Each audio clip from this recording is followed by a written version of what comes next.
Thousands of angry people turned out on the streets of Garrison City, Rawalpindi, near Pakistani capital Islamabad.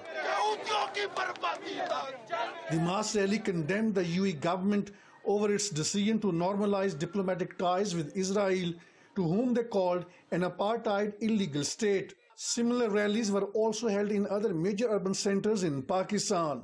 We condemn the UAE. Moreover, peoples in the Muslim world now hate the UAE leaders. In a similar fashion, they hated Egyptian leader Anwar Sadat, who had normalized ties with Israel. Our message to the Arab leaders is that our hearts throb with our suppressed brothers and sisters in the occupied Palestine. The protesters called the UAE-Israel Nexus as an attempt to create adverse political conditions to compel other Muslim countries to follow the suit, and hence systematically surrender the rights of the Muslims to regain the territorial hold over third holiest Islamic site of Al-Quds Sharif, which Israel occupied in its 1967 war with Arab countries. The UAE has stabbed in the back of Muslim world, and especially Palestinians who have been suffering from atrocities at the hands of Israel army for last over 70 years. Therefore, I demand Muslim countries to convene the session of OIC and compel the UAE to revoke its controversial decision.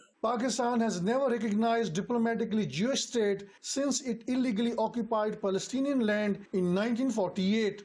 Islamabad has officially announced that UAE's decision to normalize ties with Israel will have far-reaching implications in the West Asia.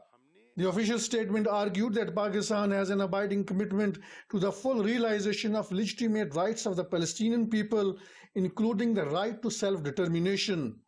The close ties of the UAE and Saudi Arabia with Israel and India, responsible for killing Muslims in the occupied Palestine and Kashmir, are now turning public opinion against them in Pakistan.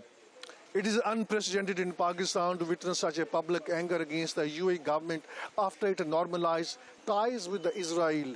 Analysts say that similar public resentment could possibly rise against Saudi Arabia if it also diplomatically recognizes Israel, which is responsible for killing tens of thousands of Palestinians and making millions of Arabs homeless.